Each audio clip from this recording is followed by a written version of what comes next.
कौन था वह नेता जिसके साथ हुआ भारतीय राजनीति का सबसे बड़ा धोखा? तारीख 24 मार्च 1977। राष्ट्रपति भवन का दरबार हॉल भारतीय राजनीति के नामचीन हस्तियों से गुंजयमान है। अचानक नजरें मंच पर मुड़ी, लेकिन ये क्या, ये कैसे हुआ, कब हुआ? ये तो धोखा है। उपस्थित जनसमूह जिस शख्स को आज के मंच का हीरो समझ रहा था, वह गायब था। उसकी जगह कोई खड़ा था। शपथ ग्रहण मंच पर तमाम चर्चाओं से इतर गुजरात के सूरत से चुनाव जीत कर आए मोरारजी देसाई प्रधानमंत्री पद की शपथ ले रहे थे।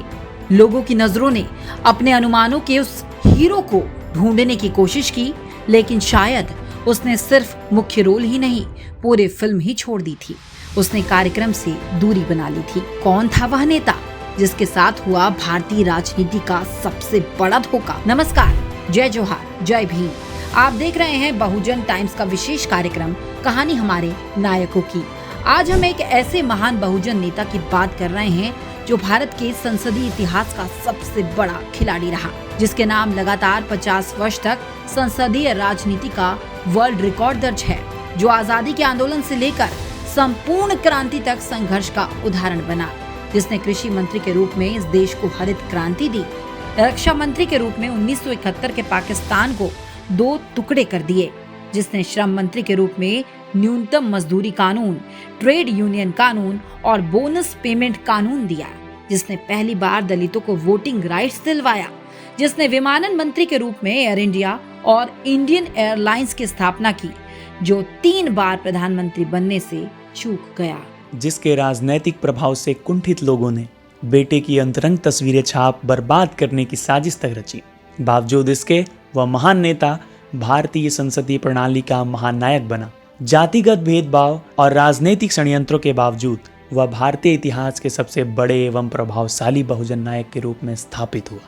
हम बात कर रहे हैं बिहार की मिट्टी के महान लाल, दलितों, पिछड़ों, शोषितों, वंचितों के सच्चे नायक, भारत के पूर्व उप प्रधानमंत्री जगजीवन राम की। बिहार के रोहतास जिले के चंदवा गांव में जन्मे जगजीवन बाबू का बचपन ठीक उतना ही संघर्षपूर्ण एवं अमानवीय क्रियाओं से प्रभावित था जितना 20वीं शताब्दी के प्रारंभिक वर्षों में किसी भी आम दलित आदिवासी का रहा होगा। फर्क ये रहा कि उन्होंने हालात से लड़ने का फैसला किया। आरा से प्रारंभिक शिक्षा के बाद जगजीवन बाबू उच्च शिक्षा के लिए बनारस हिंदू विश्वविद्यालय गए, जहां स्वर्ण छात्रों के द्वारा बार बार उन्हें अपमानित किया गया, उन्हें नीचा दिखाया गया। बाद में उन्होंने कलकत्ता विश्वविद्यालय से विज्ञान में स्नातक डिग्री ली।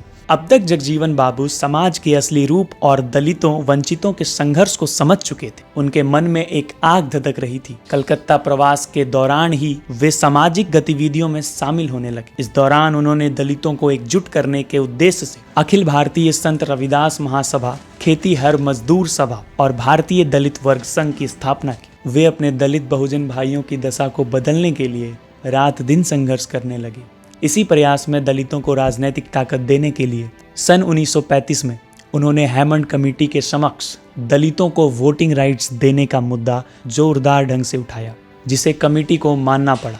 जगजीवन बाबू को एहसास हो चुका था कि बगैर राजनीति में आए वे समाज के लिए कुछ बड़ा नहीं कर पाएंगे। सन 1936 में हुए बिहार चुनाव में भारतीय दलित वर्ग संघ के 15 सदस्य चुने गए, जिनमें जगजीवन बाबू प्रमुख थे। उनके समर्थन से बिहार में कांग्रेस की सरकार बनी। इस दौरान बाबूजी कांग्रेस और गांधी जी के संपर्क में आए। इस दौरान वे लगातार समाज के हक और अधिकार के लिए कार्य करते रहे। बापू ने जब 1942 में भारत छोड़ो आंदोलन शुरू किया, जगजीवन राम ने बिहार में आंदोलन का मोर्चा संभाला, लेकिन जल्द ही अंग्रेजों ने उन्हें गिरफ्तार कर लिया। वे 1 वर्ष तक जेल में रहे। आज़ादी के बाद जब पहली सरकार बनी, बाबूजी को श्रम मंत्री का महत्वपूर्ण जिम्मा सौंपा गया, जहां उन्होंने कई ऐतिहासिक फैसले लिए। सन 1952 लोकसभा चुनाव का बिगुल बजा। शाहाबाद की जनता ने बहुजनों के इस नायक को भारी मतों से जिताकर संसद भेजा। नेहरू मंत्रिमंडल में वो पुनः श्रम मंत्री बने और दर्जनों सुधारवादी कार्य किए।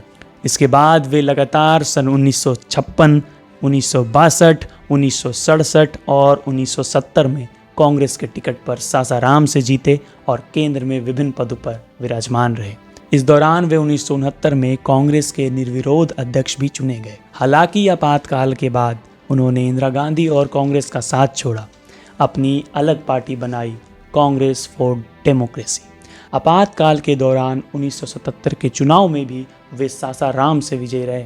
1977 में जनता पार्टी के जीत के बाद वे प्रधानमंत्री के प्रबल दावेदार थे, लेकिन उनके साथ धोखा हुआ और मोरारजी देसाई प्रधानमंत्री बने। जयप्रकाश नारायण के कहने पर बाबूजी जनता पार्टी सरकार में रक्षा मंत्री बने। 1979 में उन्हें सरकार ने उप प्रधानमंत्री बनाया। इस दौरान 1978 में उनके पुत्र का एक महिला मित्र के साथ अंतरंग तस्वीरें एक मैगजीन में प्रकाशित की गई। मामला राजनीतिक मुद्दा बना, जिसका उन्हें बेहद धक्का लगा। 1980 के चुनाव में जनता पार्टी ने बाबूजी को प्रधानमंत्री उम्मीदवार बनाने का फैसला किया, लेकिन चुनाव में करारी हार का सामना करना पड़ा। इंदिरा गांधी की सत्ता में वापसी हुई। जीवन के अंतिम काल में इंदिरा गांधी से मनमुटाव कम हुआ। वे पुनः कांग्रेस में लौटे।